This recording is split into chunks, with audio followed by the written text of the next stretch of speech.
Happy Easter, Curious George, to you. Because no one is ever too old for Curious George. Alright, so this was the book that I read on Zoom yesterday, so if you missed it, here you go. This is George. He was a good little monkey and always very curious. He lived with his friend, the man with the yellow hat. Today, George and the man were going to the park as a special treat.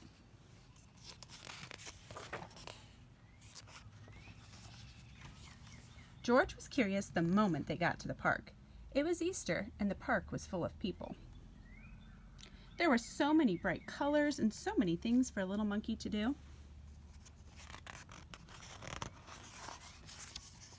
Children were flying kites high in the sky and decorating Easter baskets.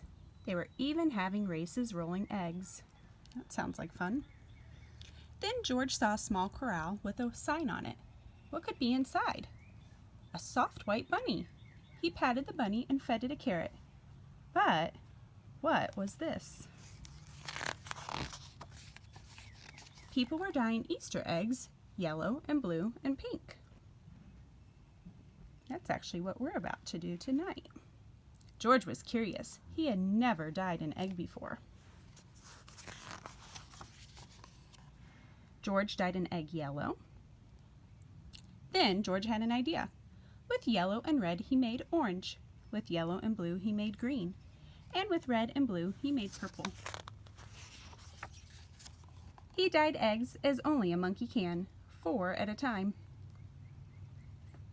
Then he painted the eggs with swirls, with polka dots, and with stars. They looked like brightly colored balls. George could not resist. He even juggled them. So at our house, one year I put an egg in one of the little cups of dye, and then a couple minutes later I switched it to a different cup and a different cup, and I was trying to make a really pretty egg, and it turned out to be a really ugly egg. It was brown and had like green little specks all in it. And so now every year we actually do that on purpose. We try to make a super ugly egg, and sometimes it works and sometimes it ends up being really pretty. But the goal is to always try to have an ugly egg. We call it the Ugg egg. Just something kind of silly that our family does. "Oh no!" shouted a woman. "The Easter bunny is gone."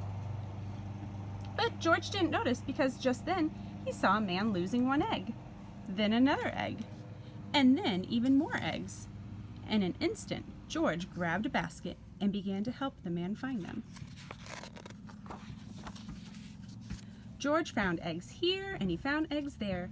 He had almost collected them all when a boy said, "Hey, that monkey's taken the Easter eggs. Stop, thief!"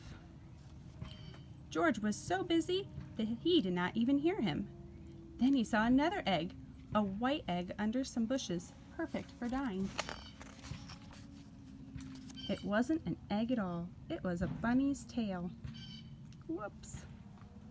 How surprised George was. He patted the bunny and placed it in his basket on top of the eggs.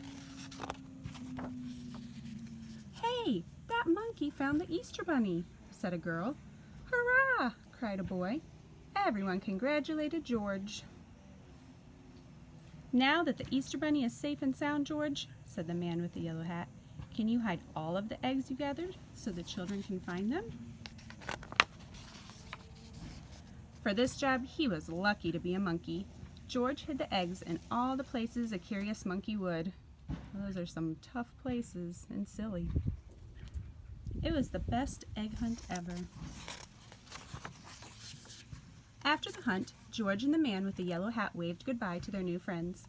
As George and his friends drove away, the children waved back, calling out, "Happy Easter, George!" I hope everyone has a really nice Easter this weekend. And if you have pictures that you want to post from your Easter, or you want to send me a picture through email, I would love to see them. Bye, friends.